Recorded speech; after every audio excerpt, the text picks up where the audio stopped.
Are we on the air? You're now in the mix with The Corner Radio, hosted by Kill, banging nothing but classic hip-hop, soul, and R&B.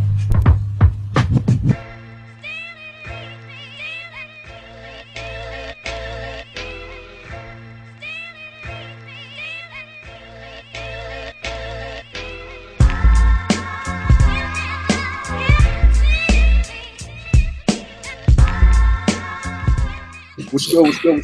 Y'all tune into The Corner Radio, hosted by your man Kill, man. I got my hip hop squad here affecting me tonight. I got my man JP. What's going on, fam? What up, man? Oh man, everything is everything. I got my man Jace. What's good, fam? Ain't nothing, baby. Everything good. Yeah. I got my man DJ Rec in here. What's good, Rec? What's good, Kill? Man, everything is good. Everything is good. And I got my man Beezo over here. What's going on, fam? You know, what's good with you, Kill? All right, man. Everything is good. Two quick shout outs real quick. JP got a banging album out right now, the joint. What is it called, JP? You know my brain don't work. Yeah, it's called No Matter the Weather. No matter the weather. I just caught mine today. Cats need to go out there and support it. The joint is a dope project. Tell them a little bit about it, JP, real quick. It's 9 tracks. It's basically an instrumental album. I got a couple of vocalists on there as well, but it's something I've been working on this past year. Decided just to put it out, man. So, you know, hope people rocking with it, getting some good feedback. So hopefully people continue to rock with it, you know what I'm saying? So I'm happy. I'm happy with it. All right, where can they copy that? You can copy that all the digital outlets: iTunes, Apple Music, Spotify, Tidal, Google Play, Amazon, or you can go to my site at jpassmusic.bandcamp.com and copy it. No doubt. And I also got to shout out my man Jace. This dude came out to the hood last night to rock with me and my teams and my crazy team. So salute for you, man, coming out and popping up at the teen center like that, man. It was most definitely appreciated. My kids was asking about you today. No, man, no doubt. I appreciate it, man. Each one teach one. This is humbling. Yeah, no doubt. Well, let's get right into it, yo.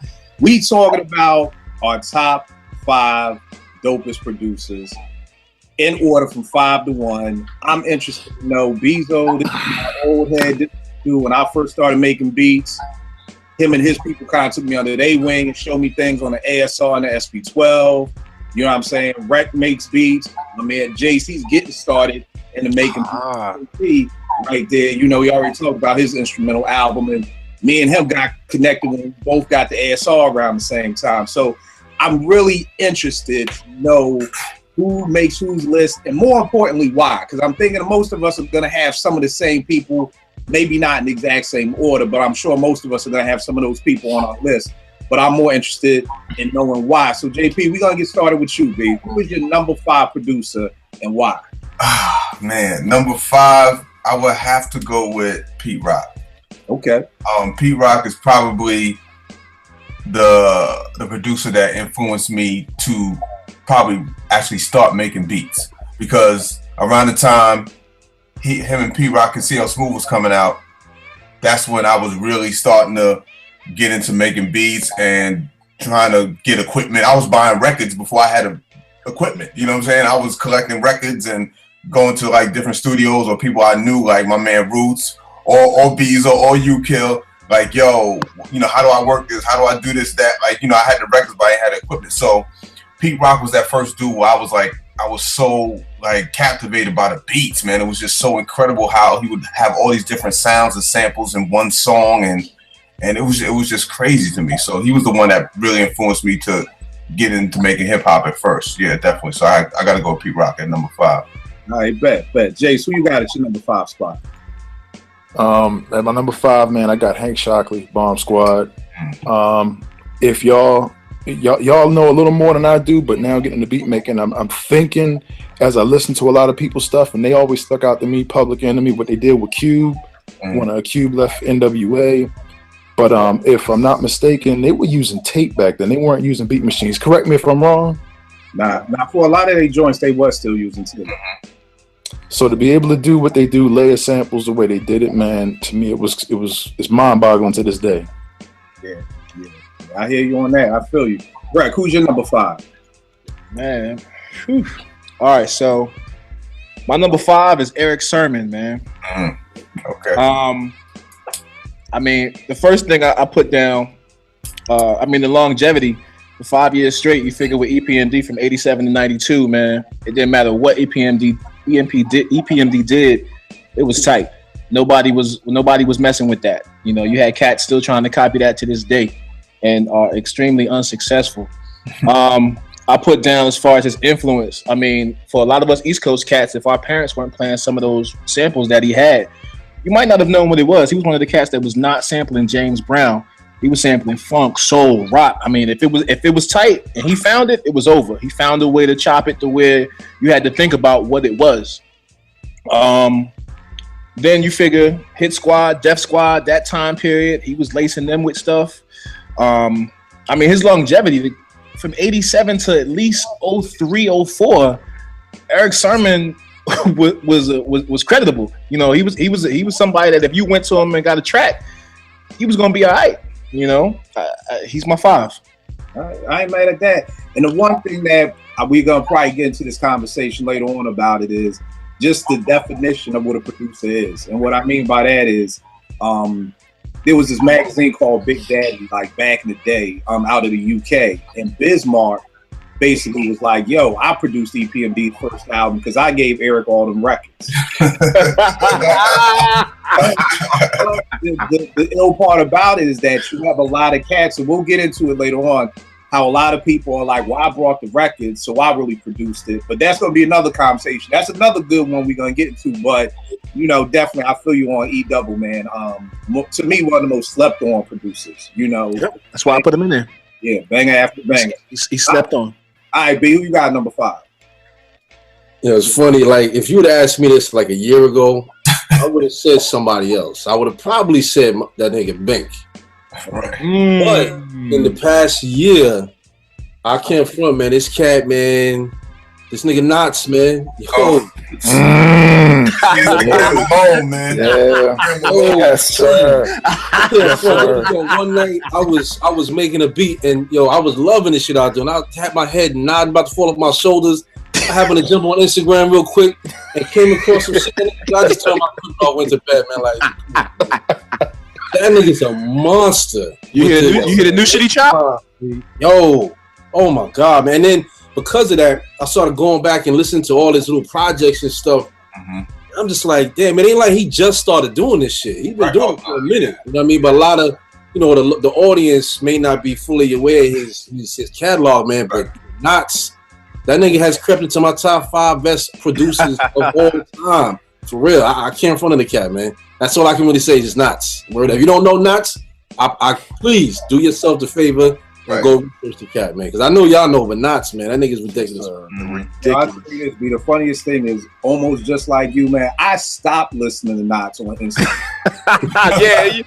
It's not even worth it no more. He's like, oh man, here he go again. I would make something and then I'd hear Knots and I'd be like, yo, why am I even doing this? Like, my stuff and just go home. He like to do that at the park. Who you just know you ain't never, that squad ain't never gonna lose. So it's like, yo, go to another park. We'll go to the other course, man. We'll get out of here. Knots is a damn ringer. About Knots, that gets me the most is he is like, in my opinion, for me, the closest dude to Dilla that we've had since Dilla. Like the way Dilla will fuck my head up and be like, just scratch my head, like, yo, how did you do that? That's what Knots is. When I'm listening to his beats, I'm just like, yo, man, this dude is just make you sick to your stomach. So I definitely feel you on Knots on that. For my number 5, I'm going with Jace with the Bomb Squad, man. You know, all them brothers, the Shockley brothers, Hank and Keith, Chuck D, Eric Vietnam Sadler, Gary G. Wiz, Bill Stephanie, man. These dudes, I think the thing that was so amazing to me about them is that they would take 20 different records and make it fit into one record. And then it was just, you know, when Roots first got me into milk crates, and for cats who don't know, at EAA, we used to do this thing, milk crates, we play the original sample and then play the way they used it. You'd have to come with a whole crate of records just to do like 5 PE songs. It's like, yo, they took this horn from here and took this from there. And the thing about them is them dudes to me were, and we've talked about this before, they made anthems, man.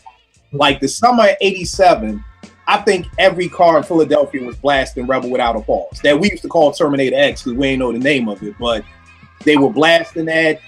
Then when you get to It Takes a Nation of a Millions, Bring the Noise, and Don't Believe the Hype, and Night of the Living Bassheads, and Black Still in the Hour of Chaos. I mean, it's just like the stuff that they was coming with. And then the crazy thing is the misconception for a lot of people is people think all they did was Public Enemy. Yeah. But these dudes did BBD stuff. They was on BBD's first album. They did 3 on that Poison album. You know, I had to write stuff down. They did Dougie Fresh's Rising to the Top, Third Base's Step into the AM. They did 5 off the Juice soundtrack. They did Know the Lead. They did Enough Respect with Kane. So they did a lot of other stuff. You know what I mean? And truth be told, It Takes a Nation is my favorite hip hop album personally. That's my number one right there. My favorite hip hop album ever. And I mean, more than anything, they did Cube's America's Most Wanted, which was crazy to me because you got a West Coast dude leaving Dre, coming to, you know, NY and rocking with them. And there's no diss to Dre. It kind of made sense to me at the time because to me, if you listen to Straight Outta Compton, it's all Bomb Squadish. You know, all the chaos that's going on, in my opinion, even on right before Fuck the Police. The little intro is the horns from Bring the Noise. You know what I mean? So I think it just fit together perfect for them. So the Bomb Squad is my number 5 for me. JP, who you got your number 4 spot? All right, the thing about this whole top 5, like all these producers could be interchangeable to me at some point. You know what I'm saying? It doesn't matter what I'm feeling. So number 4, I can't even put him in number 4. It's like, should I even do it? But I'm gonna have to go with Teddy Riley, man. Okay. For me, Teddy Riley, there's a lot of great producers over the years, but there's a select few that changed the game. You know what I'm saying? So when Teddy came out, he changed the game. Like, you know, a lot of people don't know, we know, but he did Keith Sweat's almost his entire first album, which was a banger. You know what I'm saying? And you know, the whole New Jack Swing thing, but regardless, I mean, he did the show for Dougie Fresh and Slick Rick. A lot of people don't know that. You know what I'm saying? So Teddy Riley, he changed the game. Like once he came in the game and really got pronounced with Guy and everything like that, they were so influential to me. The chords and I mean the hard beats and the chords, like he was incredible at that. And the stuff he did for like Michael Jackson and Blackstreet and you know what I'm saying, all these different other artists, like it's incredible. Like he was a huge influence for me. So I gotta go with Teddy Riley. Yeah, Teddy was ill, man. And my biggest thing is like I always wonder what happened. Like, why isn't he still doing music? You know what I mean? Like, I've always wondered that when we had these great producers. I'm like, I know you still got the talent. Right. You know what I mean, I know you could find somebody out there. If Teddy Riley got on Twitter like, yo, I'm looking for a singer, you know what I mean? It's not like people not going to go to him. So I've always wondered like why producers kind of fall off. Not fall off, but just kind of disappear. Fall off means like you start coming whack. Right. So I'm just saying, like, you disappeared. You know what I mean? But nah, I definitely feel you on Teddy. Jay, you got it to number 4. Number 4, I got Pete Rock. For a lot of the same reasons JP had him, his ability to make different samples fit on the same track, melodies get him right. His drums, one of my favorite drum loops from him is on The Basement, the intro to The Basement that Kanye used later. Yeah. I like how he did. I even like the joint that he did on Watch the Throne. I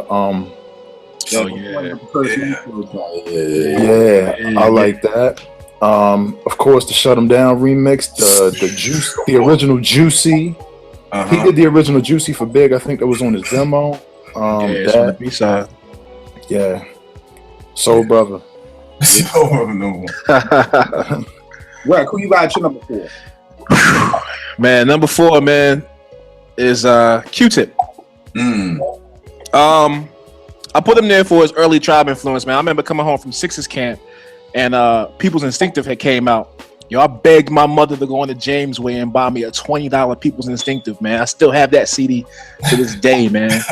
It was just a big influence for me because of the jazz, you know, having a grandfather who played jazz, you know, and then being able to see these albums and then say, okay, I know where this is from. I know where that was from. That's where I started to get my early influence from crate digging was just listening to Tribe records and figuring out, okay, this is what my grandfather plays.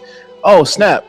That's you know, this track or that track. So Q-Tip, man, he's my number 4. And then just the fact that he discovered Dilla. I can't have him as number 5. I gotta put him at least number 4.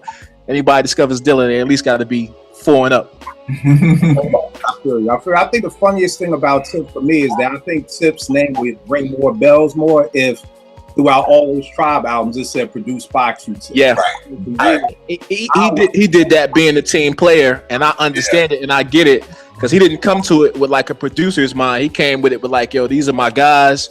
We gonna get all the money together, and it made sense. But like you said, I think that hurt him in the long run, because Dilla came, and I don't think nobody expected this kid from Detroit to just like kill everything. Yeah. And that hurt him in a sense, I think. And I know for me too, just being and coming up in those days, it was like I always thought the DJ was the producer. So I thought Ali was the producer. I did too. I swore up and down Shaheed was doing those. Right. So I think that's the thing, that like even when cats talk about the dopest MC, the dopest producer on the mic, I don't think Tip's name ever comes up because of that. Because it's just we've been branded with produced by a Tribe Called Quest, and it wasn't until after midnight when he started doing joints, the Craig Mack remix, the joint for Nas, couple joints for Third Base, and those cats out of Far Rock. He Quest the Mad Lab. I mean, he was doing a whole bunch of joints that just either never made it to the forefront or just cats just wasn't checking for because it didn't have Q-Tip's name out in the forefront. Right. Heavy D joints. I mean, we could go on for hours about the joints that Q-Tip has done that never made it to the beginning. And then the fire. Imagine if he didn't have that fire, man. It's stuff that burned up in that fire that we're never gonna hear. He can never go back and recreate. Right. And I often sit and wonder, like, man, I wonder what that dude was sitting on, man. I'd say the crazy thing too, and I'll talk about this more with some of my people, but the one thing about Tip that always got me is that to this day, people still don't know what Crooklyn Dodgers is. Right. Like that's one of them samples that still like trying to figure out 20 years later, like what is that sample? So that's the huge stuff like that is big for me, because that your digging game is on some next level shit. If 20 years later people still found what it is. But yeah, Tip is definitely dope. B, who you got for your number 4? Number 4, I'm gonna take it back a bit, man, and Marley Marl. I knew it. I almost had him like closer to 1. But and it's funny, because when you brought up the whole thing about what Biz said about EPMD, Kane was saying something like that recently about Marley and shit. And some of it may be true, but his catalog is too deep. Through Shan and all of that all that stuff, the early Juice Crew stuff. Marley was a big influence on a lot of these other producers, including they had the Future Flavors. Pete and Marley was up there. People tell you that Marley had a big influence on his production style or whatever. So I mean, I could go on. I mean, shit. One of my favorite joints was what's the shit with Shan, man? Oh damn, I think it was talking about the Bridge. Not the Bridge, good before that. This is going back. MC Shan. Damn, what the hell is the name of this shit? It's my joint. Oh, Marley Scratch. Scratch. I can remember sitting in summer school in 9th grade. And we wasn't doing no work. Cats is in the back of the classroom banging on the desk for hours, doing the beat with my man rhyming over the shit. Not even paying attention to nothing for hours, for the whole day. Just banging out Marley Scratch. Marley doesn't get enough credit. It's crazy because it's not like he just did the production and then you didn't hear from him. But Future Flavors is one of the most important hip hop shows of that era. You know what I'm saying, of the 90s and whatnot. So it's not like Marley's catalog or his reign ended at the Juice Crew. He still went on and did more shit. He had some other issues, but Future Flavors. I mean, the legendary, the Tupac, Biggie freestyle, the Jay-Z, and what's his name? Big L freestyle was on Future Flavors, so it's like, Marley's name should be cemented in hip hop lore, and I don't think enough people realize that about Marley, though. I feel you. Like I said, he would have been high on my list, but he can't really crack these other 3 cats I got though. But Marley's definitely on there though. All right, no doubt. Me and Jason and each other's head tonight, because number 4 is my number 4 is Pete Rock too. I just felt like he got 2 classic albums under his belt. Nothing a Soul Brother, Main Ingredient. Show like that a while ago, like which one would you choose? And it's one of those like, it's like Low End versus Midnight. Right. Can't go wrong. Either one, it's just what your preference is. He's got the classic remixes. I don't think I really was ever up on a remix until I heard Shut 'Em Down. Mainly because I really wasn't feeling the first Shut 'Em Down. Like to me, P.E. was kind of dead in the water You know, by the time that album with Shutting Down came out, I think they had that joint Can't Trust It on there. Hey, Can't Trust It, yep. But you know, I wasn't feeling that one, and I can just remember going to school on the bus with my Walkman, just listening to that on repeat, just the horns and the bass line, and the pan mix. You know, one ear to the other, and it's just like, yo, this dude Pete is crazy. I mean, the classic production from Heads Don't Curse. You know, and it's funny. One of my favorite Pete joints, and it shocks everybody, is like "Got Me Waiting" by Heavy D. I love that. Baseline knocks. Yeah. Oh, yeah. But I mean, you know, most cats be like, "Oh, you probably like that," and I'm like, "Nah, Got Me Waiting." Shit, man, like that. That's crazy. I mean, the Letterman. You know, we did. Solo. Oh yeah, you know, the Door Let It All Hang Out. The House of Pain. Yeah, the Pain remix was crazy. Yeah, that was it. The Resurrection remix was wild. I still play that to this day. Pro did that. Large Pro did the Resurrection remix. Oh yeah. Nah, it's a Pete Rock one too.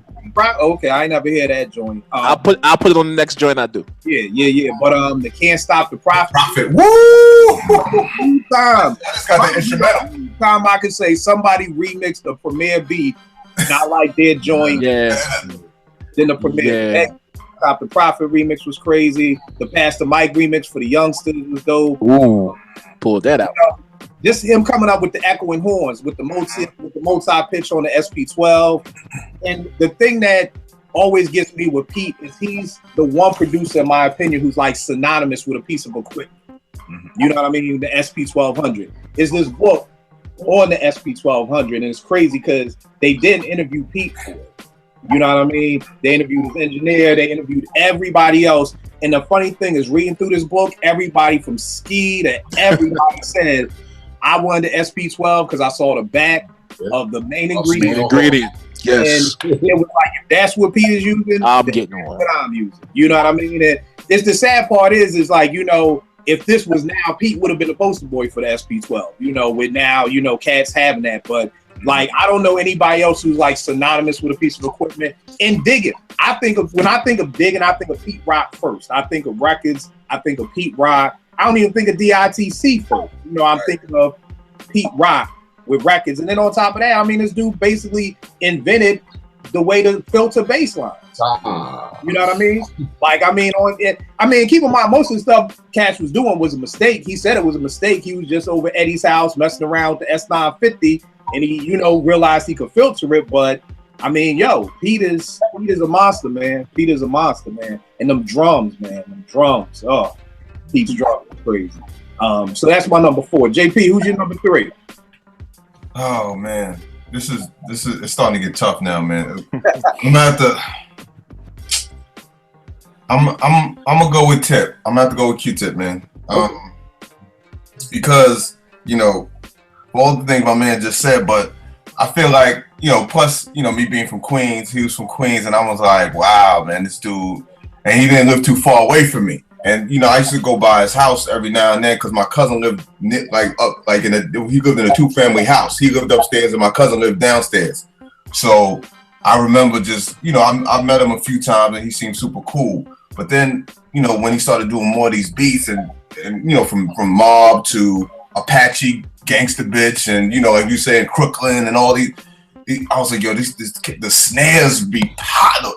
The World Is Yours remix, you know what I'm saying? Like, I mean, that's another thing. I love the original, you know, Pete Rock, the World Is Yours. But when Tip came with the ring, I was like, yo, it blew my mind. I didn't know which one to play, but that remix was sick, man. I mean, he's done so many, and he's always stayed low key with it, man. Great producer, man. Definitely doesn't give the credit he deserves. So I got to go with Tip for number 3. And that World Is Yours remix was so crazy. It's so simplistic. You know, like samples on top of samples, and just the drums just knock, and it's just dope, man. It's just dope. So yeah, I definitely feel you on Tip. Jace, who your number 3, man? My number 3, I'm gonna go with Premier. He keeps it very simple, very basic. His drums always knock. I've always studied how he like maybe takes 2 or 3 chops. It's not like a whole bunch, but his patterns and how he does it. His drums always hit, and he's one of the few DJs that I know that scratches on his joints. I mean, people do it, but Right. Primo does it. Primo at my number 3. All right, no doubt. Right, who you got number 3? All right, so number 3 is Dilla, man. It's getting tight. Number 3 is Dilla. For one, his discography alone, man, the cat was only active producing for maybe about a good 10 years. And his discography is thicker than cats that's been producing for 20, 25 years. I mean, and I'm talking quality 10 years. No Rudy Poop kicking snare. Everything is smacking. Everything in his range, man, from R&B to soul to hip hop to, I mean, anything you could think of. Just the cat could do anything he felt like whenever he felt like it, and it was all gonna come out tight. The sad part is, man, his potential was untapped because he passed away early. So we never really know what we was gonna get had he not been sick. So I just feel as though we didn't get everything that we could have gotten because he was his untimely death. And then I put his work ethic, man. His work ethic. That dude. I heard a story that this guy was nominated for a Grammy, and he was just like, "I'm cool. I'm gonna go to the strip club, and I'm gonna go to the studio." Like he wasn't impressed about that. You know what I'm saying? The dude was super humble. I saw a picture one time, man. This cat had his shirt. The joint said, "Dilla changed my life." Next thing you know, somebody gets the bright idea to start making Dilla changed my life t-shirts. You know what I'm saying? Just little stuff like that, man. The dude's influence is retarded because you can ask anybody that we have on this list if we would had the pleasure to sit down with them and ask them to tell us a Dilla story. Yo, them cats would light up, man. Somebody may cry. You don't know what you're going to get. The dude touched any and everybody he was around, for the rest of their lives. And to hear people speak on him, man, it's crazy, man. His influence, I just don't think that's going to ever be seen again. So that's my number 3, man, Dilla. All right, Dilla Dog. Beezo, Dilla Dog. B, who you got for your number 3? Well, I was gonna say DJ Mustard, but I'm gonna have to go with Pete Rock.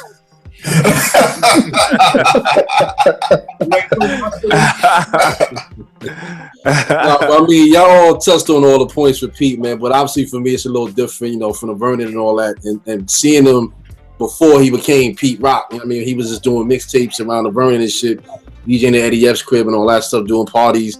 He kind of took over because back in the day, Eddie F was a cat. If there was a party in the Vernon or the Bronx or somewhere in the area, and Eddie F was on the flyer, you was there. But then when Heaven and blew up and Eddie stopped doing parties, he kind of like passed the torch down to Pete. But then it became Pete Rock party. If you saw Pete Rock on the flyer, you was there. Because I'm sure, like you mentioned about Primo with the cutting, not a lot of cats know that Pete is sick as a DJ. I mean, his DJing skills is ridiculous on the low. I still got an old Pete Rock DJ mixtape in the crib. If I had a tape deck, I would put it on CD, but Pete used to get busy on the turntable. He still does when they do the Pete Rock and Primo tour or whatever.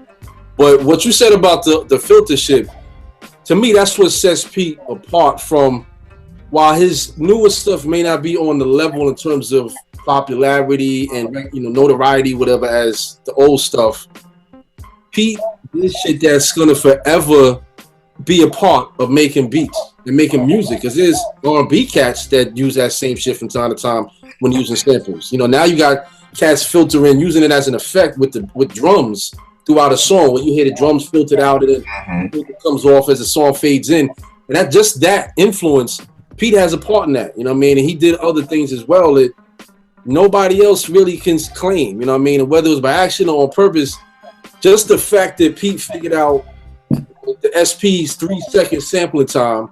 If I put it on 45 and turn the pitch all the way up, I can get more sampling time. I mean, that was just, that's just thinking. You know what I mean? That's forward thinking. Like, that's that hood shit, what I call, like, when you go in the hood back in the day and see on the telephone pole a piece of wood with a milk crate in the bottom cut out. Cats in the hood will find a way to make shit happen. And that's that type of shit. Like, yo, I got 3 seconds. Hold up. This sample is dumb long. All right, I know what I'm going to do. That's some ingenuity shit. You know what I mean? That's some, I got to make this happen. I'm going to do the damn thing. So everything everybody said before about Pete is true, but just them other little things, man. And Pete's a good dude, too, on top of all that, man. He's low key. And I guarantee if you sat down with him and talked to him about his career, he's humble about it. I mean, it's like he knows his place in hip hop, and I'm sure he's damn proud of it. But he's not in the face with it like, yo, I'm Pete Rock. you know, he lived that life when he was on top, and everybody, his phone's ringing off the hook for remixes or whatever. And let's not forget, nobody mentioned it, the Run DMC Down with the King joint. Down with the King. Yes. That shit, Right. nobody would check the Run DMC until that shit came out. You know, Revived their career. Run DMC is back real quick. You know what I mean? So Pete, man, is just, he's a legend, man. He's a true living legend of hip hop, and that's all love for the cat, man. He's a good dude, man. And you know what be the funny thing I forgot to say about Pete was the dude is still making bangers. You know what I'm saying? Like I did this mixtape. It's like 97 to 2013 of just joints that he put out. Because I was in the barbershop and cats like, oh, Pete ain't come out with nothing since the main ingredient. Like, I mean, since like 95, and I'm like, no, you bugging. Like, you know, just the joint he did for Smith & Wesson, the Monumental joint that came out a couple of years ago. The truth be told, I know a lot of people ain't hear it. Yo, that Camp Low joint, 80 Blocks from Tiffany, Part 2, that Pete did, yo.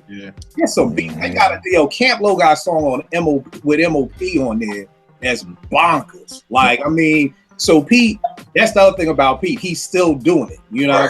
So that's the thing about Pete. My number 3 is Marley Marl, man. To me, Marley's the foundation. You know, without Marley, none of these cats are doing what they're doing. You know, Marley had a run from like 85, 86 to 93 that not too many people can touch, man. You know what I mean? As much as I love BDP and as much as I love The Bridge Is Over, you couldn't front on Shan's The Bridge. Like, so he still bangs. Like, yo, I love BDP to death, but yo, The Bridge, I mean, whatever. Like, you couldn't front on that. I mean, you talk about the Roxanne Shantae stuff, you know what I mean? Then you just go into all the hoopla of the Juice Crew. I mean, Kane's first album, Biz's first album, Master A's first album, Rap's first album. This dude was working with like the dopest and biggest MCs at the time and then lacing them. What we was talking about earlier about how cats would be like, because now I don't know, it almost feels like there's a 20-year rule in hip hop. Like, cats can't bring shit up for 20 years because it was like everybody was with Marley, and then like all of a sudden, like the floodgates opened. Shan was talking about Marley ain't do the beats. G-Rap was like, he ain't do the beats. Kane, Biz, everybody. But here's the thing that always gets me. Everybody's second album, maybe for the exception of Kane's, was not better or messing with the first album. So I'm like, if y'all really did do the beats on those first albums, then why was Biz's second album suspect? You know, G-Rap's second album was good, but it wasn't Road to the Riches. You know what I mean? So all these people who like, oh no, Marley ain't do nothing. Like, even Eric B was like, nah. Eric B was like, nah, I did Eric B's President and My Melody. You know what I mean? Because we brought Marley the records. But I'm like, you gotta look at the programming too that comes with it. You know what I'm saying? And going back to Pete for a minute, Beezo, I'll never forget, we was at Morgan, and at the time, OC was using the same Kenny Burke sample that Pete Rock had used for Rising to the Top. My man sat me down in the studio. He was like, yo, listen to Buck Wild's version. Now listen to Pete Rock's. And even though they used the same sample, Pete's was just so much over and bigger than the one that Buck Wild did. Same thing. Just Blaze used the same sample that the Beat Miners used for Black Moon Stay Real that just did for Jay-Z's PSA joint, the public service announcement. Right. You listen to them, same sample, but Just joint is so big. You know what I mean? So when cats talk about, yo, I gave him the record, well, maybe you get co-production or whatever, but trust me, Marley was doing the damn thing. What you gonna say, Beezo? No, just in what you're talking about with the bringing the record shit. I mean, back in the day, when I was messing with Pete, I bought a record to Pete's crib, to the basement. I knew what I wanted to use. I knew how I wanted to use it. But Pete sampled it into the SP, and the S950 and the SP and all that. I knew what drums I wanted to use for the shit. But I would never, especially knowing now what I know about making beats and whatnot, the most I would want is some co-production credit just for giving him the records. There's one thing to have an idea when you hear a sample, I want to use the sample. That's one thing. But taking that and making it into another song from nuts to bolt, you know what I mean? From A to Z, where it's just a sample and now it's a song where you got a hook, an intro, an outro, a bridge, maybe all of that shit. But that's the thing too about Pete. People always, if it's a big enough song, he would try to put a bridge in there too. There'd be a change where the beat would just go in another direction. I think he got that from the Shock Leaks, from them cats, because they would do that. But you can't conceptualize that if you're not a producer. You know what I mean? It's one thing to know samples and all that, and to make a beat.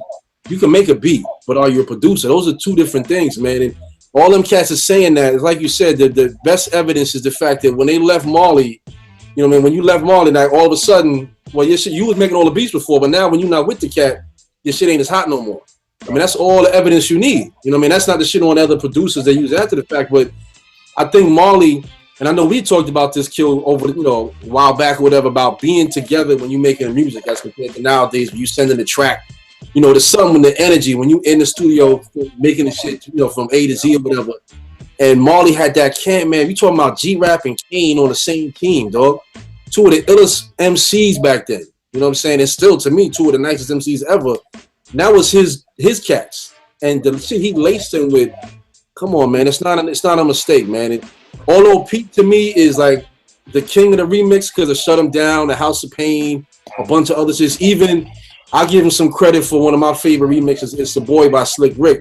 Large Pro did it, but Grab verified it for me that Pete gave Large Pro that sample. He gave him the beat, like, yeah, you can use that shit. But Marley was really the cat that invented the idea of a remix like that, where we took it seriously. You know what I'm saying? Pete just took it to another level because he had so many of them when cats would come to him like, yo, Pete, I need you to make this beat hot. And, you know, Grab told the story of when he did Shut Him Down, he did it in like 15 minutes. You know what I mean? So it's like, yo, I mean, I know I'm going back and forth between Pete and Marley, but it's like there's little nuances that the layman doesn't seem to understand, man, that goes into being that type of legend. It's the little things that take you beyond just being, you know, he's nice, he's good, to being great, and he's a legend. You know what I mean? And those cats have it, man. And I'm sorry, but you can't, if you don't know it, just fall back. And talking about Pete ain't had no hot shit since main ingredient. Come on.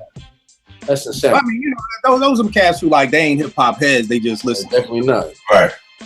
But the other thing about Marley is, if I'm not mistaken, he was the first dude who started chopping drums, again, by mistake, but he was the first one to say, oh, I could take the snare from the Peaceful President, I could take the kick from Funky President and put them together and then reprogram the drums myself, which changed the game. You know what I mean? For, again, people who don't know, you listen to a lot of hip hop previous to 89, 90, all you're hearing people was rhyming over breakbeats, Impeach the President, Funky Drummer, all that. Post that, now you're starting to hear people come with their own drums, their own snares, their own programming. The other thing too about Marley is that you got to realize Marley was making music for damn near every borough. Like Kane is from Brooklyn coming to Queensbridge. You know what I mean? Like Cats is business from Long Island coming to Queensbridge. You know, like in those days, like, and I remember reading a story. They said G was the only nigga in the whole Bronx with an SP12. So if you wanted to do a beat, you was going to Seth's crib. If you know, everybody was trying to get the Marley. You know, Eric B is coming from Long Island, bringing Rakim to Queensbridge for Marley, you know, and not for nothing. Yo, to me, Marley saved LL because I felt like LL was dead in the water after. Yes, sir.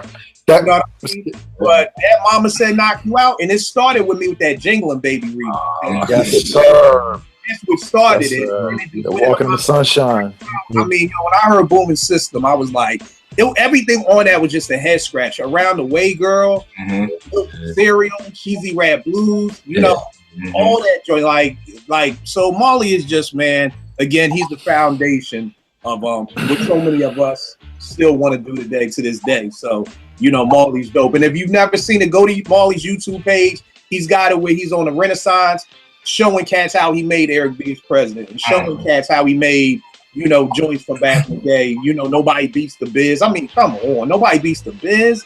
Road to the Riches. Well, this like, yo, come on, man, them drums. But my bad, JP. Who's your number 2, man? We getting tight now. Yeah, number 2, I'm going with Primo. Just because, man, Primo was such a huge, like, the way he had such a swing on his drums, man, that was just so, made you want to nod your head. One of my favorite Primo joints was Gangstar joint, and it was Royalty with Casey and JoJo. I love that beat. Still listen to that joint. That beat is so crazy. You know what I'm saying? And of course, Downtown Swinger for MOP is ridiculous. Like, you know, things like that. Like, when I think of all the stuff that Primo's done over the years, and it's, you know, from Unbelievable for Biggie and all these other people. I mean, even he did stuff for Christina Aguilera and stuff like that. So that's when I was like, oh, he's definitely coming out of his comfort zone with that. So, and a lot of times people always used to try talk about how Primo, his style would always sound the same or whatever. I'm fine with that. Bro, You know, you can switch up your style and it'd be whack. But if he found his lane and he was good in his lane and he was great in his lane. Primo's like the way he chop up samples and do it's none other like Primo, and it's simplistic too at that. But you still like, yo, how did what record is like? He got some stuff like you'll never find the record. Like you don't know where it's from. So I got to go with Primo for number 2. No doubt. Jay, so you got a number 2, man. Oh, everybody's in everybody's head. It sounds like tonight, man. I got Marley at number 2 for all the reasons y'all said, but also on top of that, just a caveat on top of what you said, Kill, because you stole my LL thunder.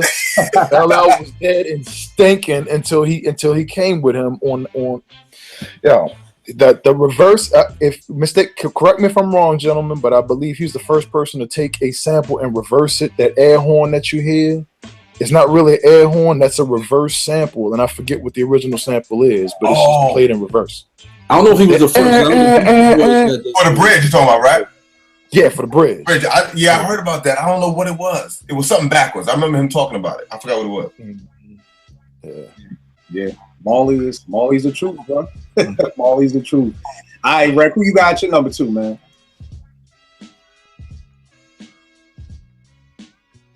Rec. I can't hear you. Can you hear me now? Yeah.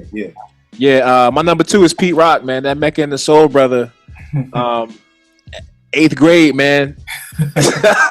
walking to school, man, playing that joint. Just from that point on, man, I knew that this cat was gonna be something, man. Because I had heard the creators, the little EP they had. I was up on him, but yo, when that Mecca and the Soul Brother came out, and you could look at the tape and see how it was fat, you knew it was gonna be a long album because the tape was like this big. it was over, man. Mecca and the Soul Brother started it for me. I just think his overall influence on some of these guys that we put on here and just guys that's out that we haven't put on here, man, is just too great. You look at a Knife Wonder, you look at a Dilla. Those guys say time and time again, man, if it wasn't for Pete Rock, they don't know what they'd be doing. They'd probably be, working a regular job or just doing whatever, but just being a hip hop head. So I think with Pete and him going out there doing what he did, let people know that, yeah, you could do the same thing, but you just got to be, innovative with it. Because it's like my man said, in the hood, you think of some ways to get some stuff done. Because the SP, come on, man, who to this day, man, I bet you it's cats that don't even know how to flip a sample with 3-4 seconds. It's so easy for them to do it now because everything is based off of computers. Like Jay got an ASR sitting back there. I bet you we could take a picture of that ASR, walk into any studio and be like, yo, what's this? And the young cat's gonna be like, yo, I have no idea. It's a keyboard. They don't understand the importance of it. But you got people like Pete Rock that put that out there for cats. Like, yo, just in case you don't know, like I'm still over here banging on hardware.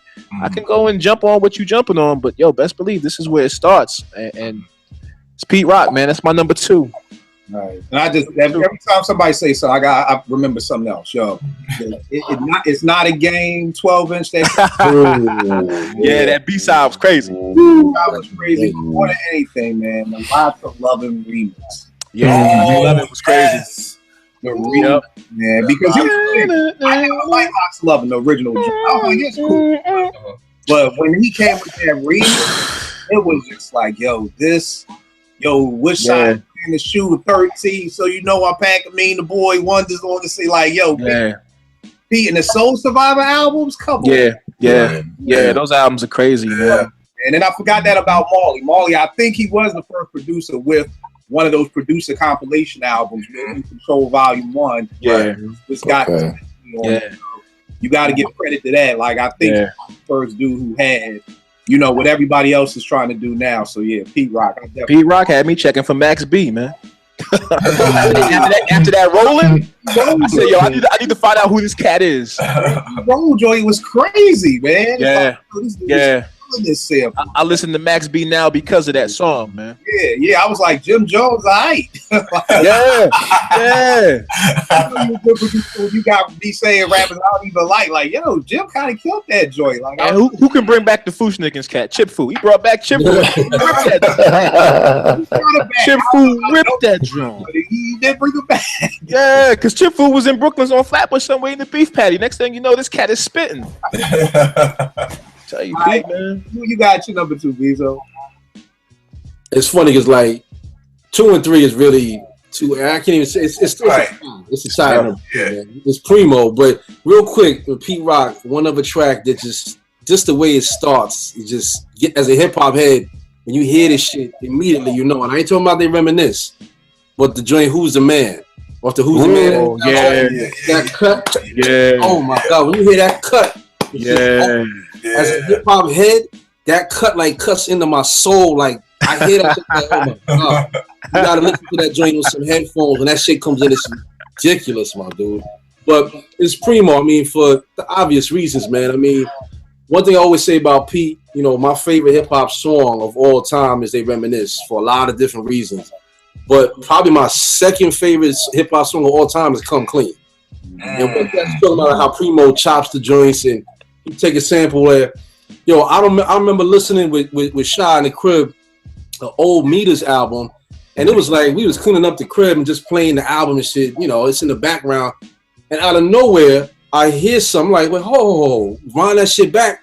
And I don't remember who it was. It was some Gangstar shit, but it's like it was the end of the song where it's like they breaking down the instruments or some type crazy shit, and Primo made a whole track out of it.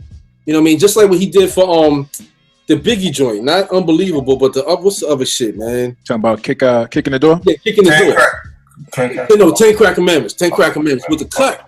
At the very beginning. That joint. Yeah. It's a meter sample. It's like if you hear Yes, that sir. sample, it's like a second long. It's nothing. So that's as a producer, and I'm sure other cats, you know, if you sample, you can relate. There's some producers you could tell that just they hear the sample and they chop it and they just keep it moving. They don't listen to the whole song. You know what I mean? You listen to the whole song and you might find just a little snippet, a tiny piece that is a whole next joint, like how Pete did for They Reminisce. But Primo, to me, is like the king of that. Like Jay, you brought it up with the royalty joint, man. With Gangstar. I mean, one other joint he did that was kind of out of his pocket was a joint for what's the name, D'Angelo. Oh, yeah. Not Cold Devil's Pie, right? The Devil's Pie. There you go. Devil's Pie. Yeah. Devil's Pie. I remember hearing that with the bass line. I was like, oh shit. That was like, that didn't sound nothing like any Primo shit you would heard to that point, but it was hard. It was crazy hard. But Primo, man, the hop, you know what I mean, to his drums, you know what I mean? And I used to always say, it's like with Primo, when with Pete, you feel his kicks and his snares. If you near a speaker, you feel the punch. With Primo, whether it's the engineering, but it's obvious to me that it was intentional, but you more hear his drums more than you feel them. And it's rare because for me, drums is like essential to me in hip hop. You know what I mean? It's like, that's why I look at Binkers the way I do because of his drums. And to me, drums and James Brown samples and all that, it was always about the drums. So when I listen to Primo, man, he lets me the ear I have for music and the stuff I like, I get to listen and in my mind visually break down his drums. You know what I mean? Because I can hear them clear as bell. It's not so much they hit me in the head, but I can hear them so crisp and clean. And then his cutting, man. When Primo gets busy on the track with the cuts, come on, man. Yo, he goes in. I mean, there's a bunch of Gangstar joints. And me and Shai used to always say, you could tell when Primo's doing a beat for somebody that he really respects, he'll cut the hook. He'll cut mad little samples as the hook. But when you just cut a nice check, and he like, all right, here's a beat, my nigga. He just samples the hook. He don't put no cuts on the hook for you. I don't know if he still does it, but I know I'm guaranteed if you ask him that, he probably start laughing because it's just too many times, though. There's too many songs where it's like, Primo working with that cat, and you listen to the hook like, oh, okay. But then when Primo's working with somebody he respect, you hear them nasty, tight cuts that Primo got. Because same thing like Pete, man. When they was on tour, that Primo versus Pete Rock tour, I caught it in down in the city one time. Yo, Primo gets busy on the Wheels of Steel too, man, as a DJ. Never mind production. As a DJ, Primo was nice. And people don't realize. I remember the joint off the Gangstar where he took the sound and like changing the pitch. And made a whole melody. Who's gonna take the weight? Who's gonna take the weight? I mean, it's like shit like that, man. That's an innovation, man. That's being innovative. So I have his number 2, but really Pete and Primo for me is like they are tied number 2, man. Because they too important and too monumental with everything they've done, man. And they got my favorite 2 singles of hip hop ever. No doubt, no doubt. And the funny thing about that, who's going to take the weight? Cash forget. That was 89 when Cash was dead. You know what I mean? So that's some innovative shit, like in '89 that they were doing. Number 2 for me is Primo, man, which is shocking because for years he was my number 1.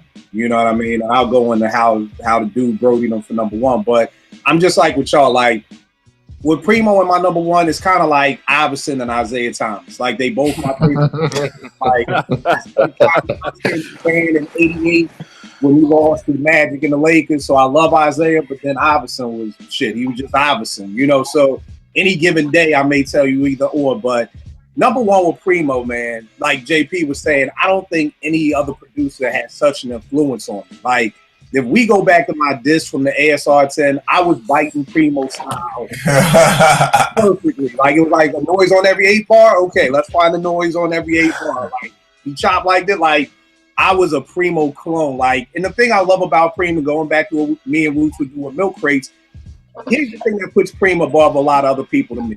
You can't just milk crate with Primo.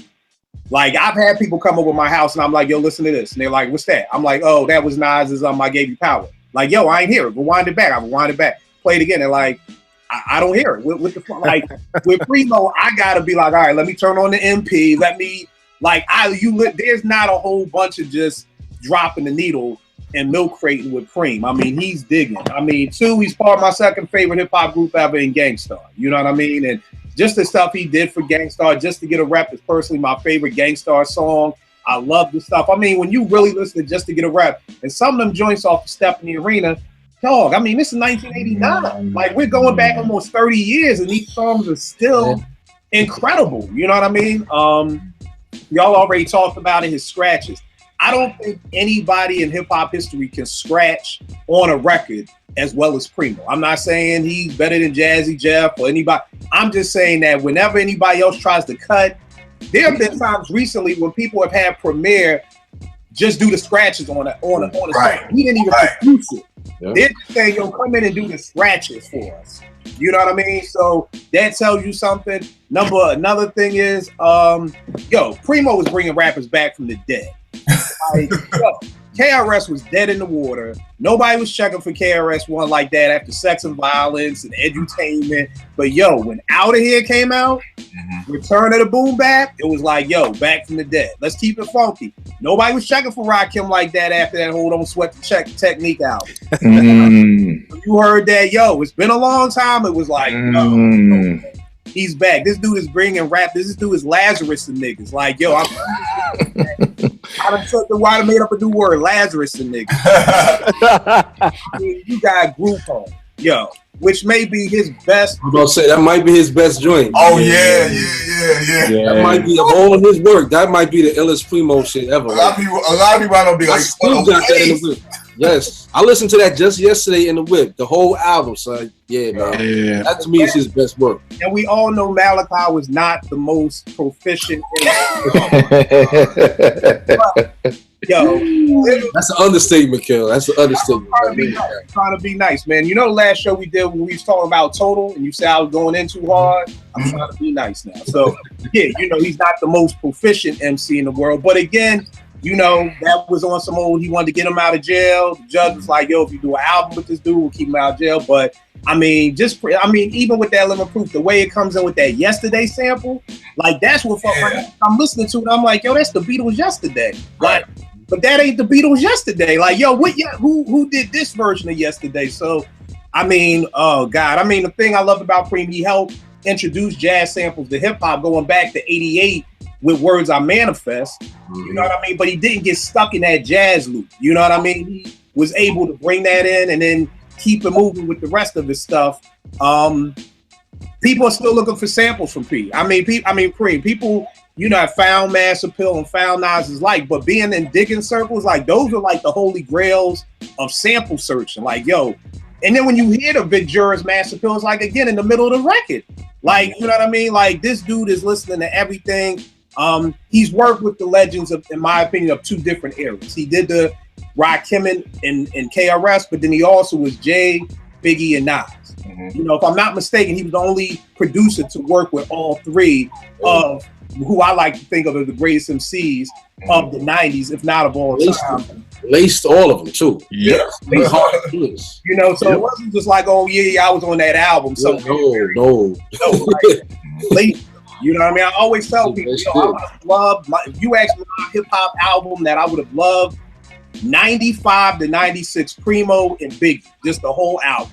That's it right there. That's what I would have wanted is that. And then like JP said, the Christina Aguilera album that he did, he gave Christina boom bap. He didn't go in there and be like, okay, let me see how I can give her some love.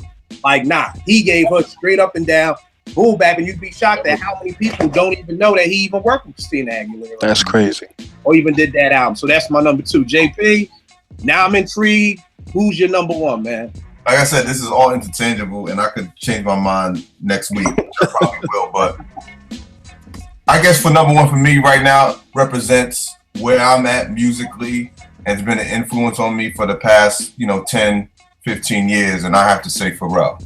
Okay. For me. I think just because of the range of music he's done over the years, and for me, it always has a soul, and he respects all the producers that we were just talking about. Like, he bows down to Q-Tip, like he loves Q-Tip, that type of thing. So I'm talking from, he did like SWV. I mean, him and Chad, SWV, Use Your Heart, which was an ill record on their album back in '96. You know what I'm saying? All the way to, like for Southern Hospitality, for Luda, and then just like they can come with different. Their range is so crazy. Then No Doubt, Hella Good, which is one of my favorite songs from No Doubt. And like the range with Pharrell is crazy. Like Let's Get Blown was such a that record that he did for Snoop just reminded me of some Steve Arrington Slave type. Like that's that groove to me. And just a side note, that's my favorite era of music. That late '78 to mid '80s R&B. Like that's my favorite era of music, hands down. So when he did stuff like that and captured that essence, like. And of course the Jay-Z's and all that stuff, but I feel like his range always has that soul in it, and that's something that I always admired about him, and that's why he's probably in my top 5 and number 1 this week. So I got to give it to Pharrell and Chad. Neptunes. They, and Khaleesi's album was crazy to me when they came out. Khaleesi's album was crazy. And, wait. And the Clips, Hell Have No Fury. That album was. I was just about to say that album was ridiculous. And if there ain't nothing else about Pharrell, he could give you some old, Jay-Z pop joint, and then turn around and like grinding is one of them hardest ever to me. You know what I'm saying? So, and I want to say I got the story right. Like they was in a hotel or in the studio somewhere, and Pharrell played him a beat, and I guess Pusha and Malice like dissed it, and then he said he made grinding in like 10 minutes and was like, "Yo, come back and get on this shit." And it's like, yo, like when he gets with the Clips, like that's it right there, man. Right. And it's like you said, JP. What I love about Pharrell, his range is so wide. Like he'll do the nerd shit. You know what I'm saying? Right. Then come back and do something hot for Justin Timberlake, and then go do grinding over here. So yeah, Pharrell's a monster, man. Most definitely. Yo, Jay, so you got for your number 1, fam? Kill, you know me, man. You been to the crib. Dill is my number 1, man. So for me, Dilla's like that chick that you always see out and about, but you never formally introduced to her. But once you formally introduced to her, you're like, yo, I didn't know. You know what I'm saying? I didn't know. Like I didn't know. I'm sorry. I didn't know. Yo, I remember I was in Germany, and this dude from Cincinnati put Fantastic Volume 2 in my car. We were on our way out of town to a party in the dead of the winter, a pool party in the dead of the winter. He introduced me to Slum Village. Yeah, right. He introduced me to that, and then I was like, yo, this is dope. And about that time, Voodoo was about to drop. He was on that. I went back, figured out he was doing stuff for the Far Side, all the stuff he did before. How you want it? You want it pitched up? You want chipmunks? You want loops, drums, sloppy pocket, quantize. His influence on R&B, his influence on jazz artists. Working, collaborating with other producers. You ask any other producer, pretty much that we name, they saluting this dude. And not only that, he was able to do a lot of things that people are doing now on a machine, on a Renaissance with computers with just an MP. Mm-hmm. His swing, Dilla, man. Isn't Dilla's NPC in the African American Museum? Yeah. I think Questlove hooked that up. Chord keyboard, if I'm not mistaken. Okay. That's crazy. His MP and his the chord. his Moog. The Moog. Moog. Okay. Yeah, my bad. All right, Rick, who you got for your number one, man? I'm still stumped that Dilla has pieces of equipment in the damn Smithsonian. That's a tough one, man. Time folk got something, right? Yeah, man. My number one, man, near and dear to my heart, man. We share the same birthday. Primo, man. Gangstar is for me, man. That's every time I hear a Gangstar track, man, I swear they it's like my own personal piece of music, man. That shit just All right, so just the Gangstar discography alone for me, man. Just you could take a cat, like you said, that's not lyrically as gifted as a Rakim or a Jay-Z or somebody like that, straight monotone flow. But that marriage between those two, it's like no other. And it was sad to see the way it came apart, but those two are synonymous with each other. I remember watching Yo MTV Raps, catching Words on Manifest for the first time, learning how to do the Running Man because I seen them cats doing the Running Man. I said, "Oh shit, it's over now." I was right before my basketball games. Like, if I saw that, it was over. I was dropping 20. For me, I think Primo is one of those cats that your favorite artist's favorite track is a Primo track. We just sat here and talked about it. He worked with Biggie, Jay-Z, and Nas. You could go ask a lot of cats and ask them, yo, what's your favorite Biggie track? They're going to tell you Kicking the Door. They're going to tell you 10 Crack Commandments. They might tell you Unbelievable. It's very few people who have certain tracks from those top three artists, and it's not a Primo joint, man. And then the fact that he was able to work with those three, it just shows, to what he does. You got three of the top lyricists, arguably ever, that say, yo, I'm not finishing this album until I get a Primo track. Like, Big held up his album. Right. Unbelievable was the last song they did. He said, yo, I don't care what you say. Right. I'm getting a track from Primo. And then the cat, like, he let Biggie say, yo, cut up this R. Kelly. Any average rapper would have been like, or DJ or whatever, producer would be like, nah, man, I got this for you. But he said, nah, okay, you want me to cut this R. Kelly up? No problem. Turned into one of the greatest songs ever. To this day, I mean, cats are still like, yo, his cat chopped up R. Kelly. I'm still waiting on the Nas Primo album that they talked about in the Scratch magazine like 10 years ago. I'm pissed about that. Like, I'm really in my feelings because I expect to have that album. I know Primo works at a snail pace. I do too sometimes, but I need that. I need that Nas Primo album before something goes down. I'm gonna be real upset. Lastly, yo, he actually put me on the MOP. I remember at the end of what was that movie, man? Tupac was in. He was Birdie. Above the Rim. At the end of that movie, what do you hear? MOP. And I'm like, yo, who is these cats? Didn't hear from them again until I heard not Uptown Swinger, but it was another joint, and it happened to be a Primo track. And I said, oh, okay. I went right to Sound Express. Yo, y'all got MOP? Nah, okay. I will come back every week. Yo, MOP? Nope. And when I found it, it was over. So, man, for me, Primo, man. Oh, one last thing. Bahamadia. People forgot that he did the majority of her first album. Yeah, wow. You go back and check. If y'all need it, just hit me up. I got it for you. Bahamadia. And ever since, Bahamadia ain't really had no hotness. Wow. He did her first album. If you think about it, he did, let's say she had 12 songs. He did like 8 of them. Wow. I don't think I knew that at all. Yeah, it's little joints, man. Primo would lace you with like 3/4 of your album, and then after that, cats would just fall off to the wayside, man.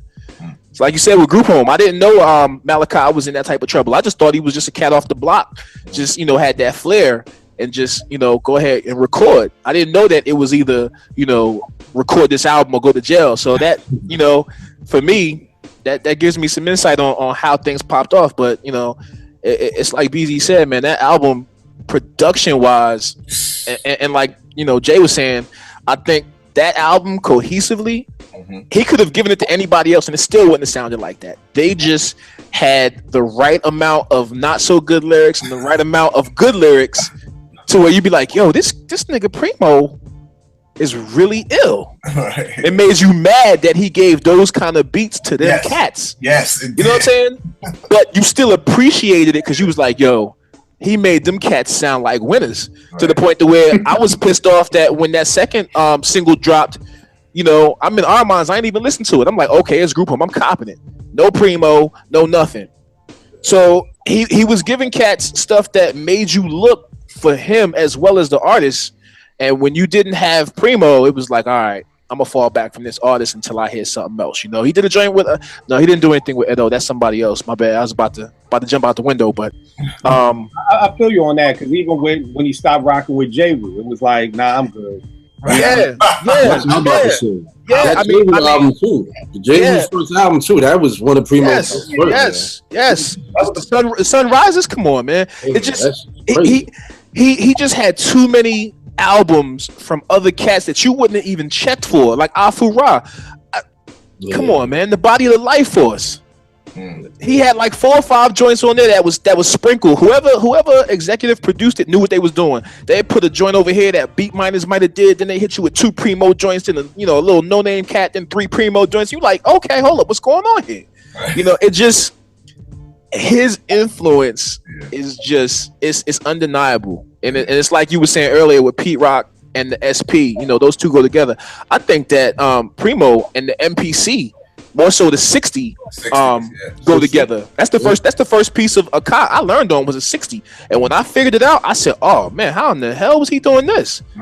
It didn't sound like anything that you could think of. And it's like, okay, I really got to step my game up and really go hard at this, because if this is what I'm trying to do, my shit got to sound like that. So for me, man, go ahead. I was gonna say the crazy thing too. You talking about the Nas and Primo album? Yeah. Primo and Pete Rock was supposed to be doing the album. Yes. It was supposed to be that Pete was gonna do 6. Yep. Primo was gonna do 6, and neither one of them were gonna know who they were working with. Yep. That the other one wouldn't hear it until the album it was done.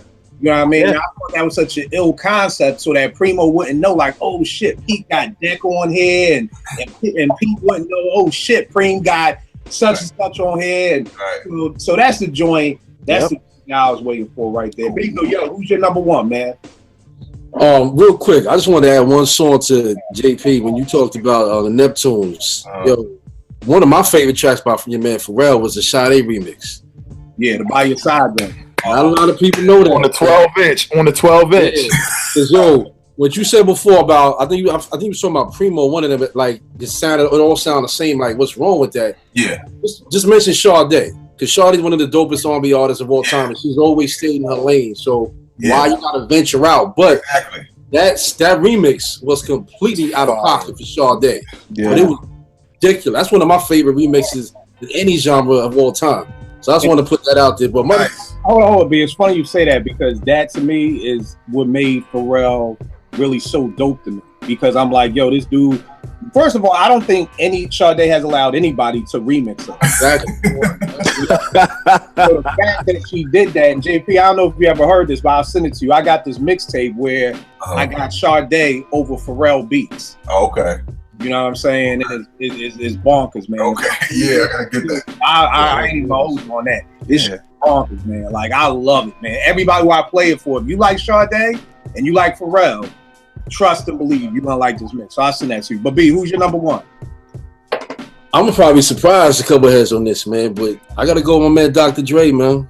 Okay. I think Dre is one of the illest producers ever, man. I mean, the cat been on it.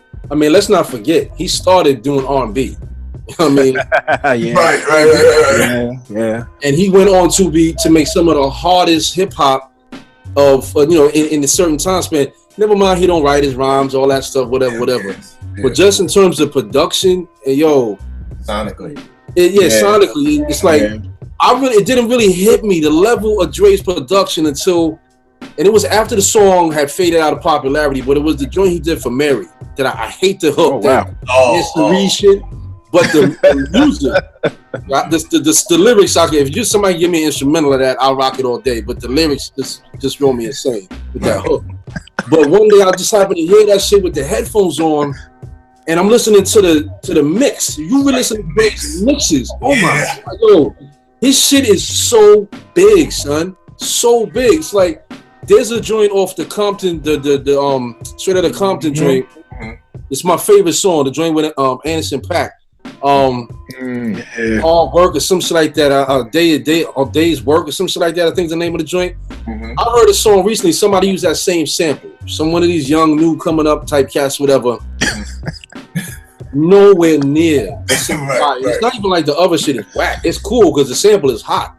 And I heard the original song too. But it's like when you listen to that and the original, and then Dre's shit. And even if Dre didn't press the buttons and all that shit, because it's Dre and you listen to him, you know he's overseeing all the mixing and engineering and all that shit. Right. Dre is, of all the cats we all just named, Dre is a musician also. I mean, Dre plays keys. You know what I mean? He's a keyboard artist. That's what he started with the R&B group. You know what I mean? Playing keys or whatever. So he always had a certain ear for the mix. You know what I'm saying? That a lot of these other cats, man, as great as they are, his shit sonically, man, is just unbelievable to me, dog. And you have a chance to really listen closely to Dre's mixes, man. This last album, Straight Outta Compton, too. Again, he didn't do all the beats, but sonically, and you know how the cat is. If you know Dre's sound, you know that he definitely had a huge hand in how it sounded, how it all came together. And, you know, he had talk about. I saw in an interview one time when he talked about he had like a MP3000, I think a 2000, and something else, another drum machine. And he would sample the drums into one joint, running through Pro Tools to all the compressors and all the Avalons, sample that into the other joint, then take that, run that through some shit, then sample that into some shit, and then it would be on the album. When I was working years ago, when I first moved back from Baltimore at this music store I had, one of my mans I worked with had a cat who's an engineer. I ain't gonna name his name, but he was working with Dre, he was working with the Neptunes, a bunch of big dogs, Just Blaze, all that. And he used to steal their drums out of Pro Tools and would put them on a zip disc for the MP and was selling it to us like $100. Like 4 or 5 of us would go in, $10, $20 a head and buy the joints. And I'm telling you right now, fam, all them producers, Dre's drums, you didn't need to touch. You didn't need to do anything. They were all perfect. Everything, the hi-hats, the snares, sound effects, all the Dre shit was crystal clear. It was so crisp. It was ridiculous. Other joints, other cat shit was hot, was hype, it was nice, but you still had to tweak it to fix what you was doing. But Dre, I don't care what you was sampling, what type of production you was doing. Dre's samples, the drums, man, were already perfect for any style beat you was trying to do. And I know that firsthand because you could hear the shit, and some of the songs he would give us would be the actual song. You know, like all the sounds and shit, not just the drums. And you hear it's like, damn, yo, this cat, Dre is a monster, man. And you know, coming from Cali, man, and he put the West Coast on that whole other side of the country. You know, I know Cali cats to talk about Quick and Battle Cat and a few others or whatever, but for me as an East Coast dude, man, Dre was the first West Coast producer that I started. If Dre was on it, I at least got to hear it. If I'm a buy it is another thing, but I at least got to hear it because Dre is on it. And he was the first person to do that. No doubt. There was one joint, Beezo, that the one thing that you brought up, Beezo, how his shit is really loud, it's really big. There's a joint that Mos Def had on one of his albums that Oh No did, Madlib's brother Oh No did, and it's on this Compton joint. And it's the same loop, but it just sounds sick. That's great, man. The drums on it and the sound, it fits, but it's sick and it's big, like you said. That's great. Yeah, and the crazy thing, I had interviewed Bilal once for this website I was writing for, and he was like, I was like, talk to me, because Bilal, people who work with Dre, Primo, and Dilla. And he was saying, like, the thing he knew about Dre, he was like, yo, I'm in the studio with Dre, and he walk in with like a suitcase. I mean, not a suitcase, like a briefcase. Like on some old shit, like a spy movie, like his hand with niggas and they got lock codes. Opened it up and out came these hard drives with all his drums on it. But it was like, yo, like this is how this dude comes to the studio. Like the rest of us just bringing the MP under our arm with this in the bag or some shit. Who's to launch a nuclear war? Like this is the briefcase that's on Obama's arm or whatever. But yeah, Dre's my number one man is Dilla. Everybody sit the fuck back and get comfortable because I got a thesis statement right here. Okay. Oh man. I'm on the phone with Ev one day. And he's like, yo, Kill, tell me what's so ill about Dilla. I don't get it. I talked to that nigga for like 2.5 hours. At the end of this conversation, he says, well, Kill, why ain't he your number one? And I was like, shit, I guess he is. You know? So that's how he kind of brodied Dude Primo out the number one spot, yo. Dilla, the first time I heard JD, I'm in my man Montez's Jeep, but I'm sure we all have these certain records. I know exactly where I was. There's no misconception. I was in my man Montez's Jeep, listening to Beats, Rhymes, and Life, and Wordplay came. And I was just like, what's up with these drums? Like, why do those drums sound like that? You know, and it was like the craziest thing is I went right into my basement, got on the ASR and tried to emulate it and couldn't. You know what I mean? Like, JD, and the thing that I love about Dilla so much is there's a difference between JD and J Dilla. They're two totally different producers. And to me, Dilla is the only person who I know personally. Timbaland and Dilla are the only two producers I know who have kind of changed their style just wholeheartedly. You know, because my beef with JD at first was, yeah, he could do that stuff for them Howard University peace motherfuckers, the Brutes, and most deaf niggas who want incense, but he can't do nothing for MOP. He can't do nothing for Ghostface. Right. And then he comes Jay Dilla, and he's doing 10 bricks for Raekwon. You know what I mean? And he's doing these joints that are just crazy. There's two totally different styles, and the funny thing is, everybody bit JD. You know what I mean? Because when I was at the radio station, they sent the little Jill Scott sample. I was like, yo, that's what's up. JD getting his R&B money right now. You know, because you couldn't tell me he didn't do Jill Scott whole album. I opened the credits. I'm like, yo, who these touching jazz niggas?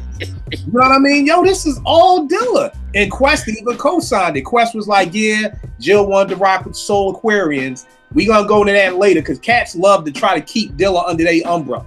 You know, they be like the Soul Aquarians Quest, that was Dilla. You know, Tip with the Uma, no nigga, that was Dilla. You know what I mean? And that's why Dilla left the Uma and started Pay J Productions, because he was like, yo, every time people see produced by the Uma, they think you do that shit. Talking about Tip. And he like, nah, nigga, like he did the rhyme remix for Keith Murray. You know, that's why he broke away from the Uma. That's why he broke away from the Soul Aquarians, because he wanted to do his own thing. Yo, and then I almost felt like Dilla was like, JD was like, you know what, y'all bit that shit so much, y'all can have it. I'll make a whole new stop. And that was Donuts. You know what I'm saying? Which was crazy. I mean, listen to Combs doing it, because he's right there with can't milk crate Dilla. Listen to Combs doing it. That nigga chopped up because him and Quest was in his basement, and Quest was just fucking with him like, yo, here's this record. Take Rick James, give it to me, baby, and make something. That's what doing it is. It's Rick. Get the fuck out of here. It's backwards. He played it backwards and chopped it, right? He chopped the hell out of that bass line. When you listen to that, he chopped them bass lines up and replayed them in his own way for doing it. Go listen to doing it and you'll hear it. Trust me, you'll smile, because you're gonna be like, get the fuck out of here. Like, and that's what Dilla did. Dilla and Preem and Timbaland were always the three get the fuck out of here moments. Like, I just don't get it. You know, the other thing about Dilla to me is that this dude, jazz musicians emulate Dilla. If you listen to so many jazz musicians, listen to Robert Glasper. Chris Dave. Robert Glasper will talk about Dilla more than he'll talk about John Coltrane or McCoy Tyner or anybody else. You know, I've been to 3 different jazz clubs over the past 10 years. Each one has done a Dilla set. You know what I mean? Like, Dilla made people who were trained musicians in Quest level, you could watch videos with him. He's like, yo, I had to reteach myself how to play drums so that I could play like Dilla. Who else in this world has ever influenced jazz artists to play like them? Like, and these are facts. These ain't opinions. These are facts. Like, you go to Raphael Sadiq's studio, it's a picture of James Brown and Jay Dilla on his mixing board. for Sadiq. You know, I mean, I could go on for years about JD. I mean, I just love the dude to death. Huge influence to this day. I still scratch my head like, yo, how'd you do that? Players. Oh my God. Man. Don't even get me started on Slum. They're not even saying players. Yeah, they say it clear. But Yeah. It's crazy. It's Dilla's crazy. Dilla's number one to me, man. But yeah. Dope conversation, man. I'm actually shocked. I didn't know Dre. I didn't think Pharrell, but yo, man, y'all are right, man. These cats deserve to be there, man. And you know, more importantly, like I said, man, I'm just always, you know, interested in what's influencing y'all and where, like JP said, like, hey, we do the show next month, it could be different. Right. We could be looking at a whole nother list, you know, right now. But yo, JP, give them all your information one more time about the project, Twitter, Instagram, all that good stuff. Yeah, on Twitter, Instagram, Facebook, it's JPaz Music. You know, all those right there. The new project is called No Matter the Weather, instrumental on Apple, iTunes, Spotify, Tidal, Google, Amazon, all that. So just go copy it. Let me know. Love to hear some feedback. All right, and let them know it's JPaz, JPAZ. JPAZmusic.bandcamp.com if you want to copy from there. But the on Twitter, Instagram, and Facebook is JPaz Music, JPAZ Music. All right, no doubt. Jace, give them all your info. J Tyler 0801 on IG, on Twitter, Jerrick Tyler, JERIKTYLER. All right, no doubt. Right. Tell them where you can hear all your mixes, and yo, everybody got some great mixes. Like, yo, he be hitting me in the head with it. He got some shit. So tell them all about your joints, B. I do a podcast called The Foundation, man. You can find it on SoundCloud at JWRECK1. I'm on Twitter at DJRec1. That's pretty much where you can find me, man. With you know, trying to get some more beats going. All right, no doubt. And B, what's all your info, man? I'll just give out my Twitter, man. All my other shit is private. You know what I mean? You know what I mean? But yeah, just at Real Life Thought on Twitter. You know what I mean? From time to time, I post some New Music Monday joint or whatever up there. But you can find me on Twitter. I'll be up there semi-regular basis. And what's your SoundCloud? I'm about to shut it down. I'm not even gonna get it out. You shutting it down, man? Nah, don't shut it down, man. Don't shut it down, man. You know what it is? Because I don't put my A or even really my B joints on there. It's like, and even then, it's like I'm not really building it for that. You know what I'm saying? It's right. I don't want to give it away like that. You know what I'm saying? That's what's up. You know what I mean? All right, I feel you. Y'all already know what it is with me at Kill889 on Twitter. We'll make beats for food, man. Good looking for chopping it up, man. I'll check y'all next week, man. Peace, fellas.